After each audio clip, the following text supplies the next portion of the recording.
2 апреля. Открываем сезон. Открываем сезон пикников. Пикников, я сказала. Вот какая погода.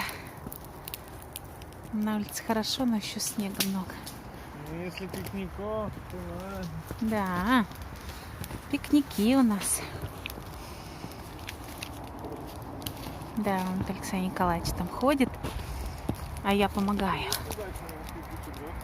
Ну да, место хорошее. Ой, лисичку недавно видели, там вот река внизу. Вот. Ну, недалеко от Приозерска мы находимся. Река Волчья. Вот она, наша красота.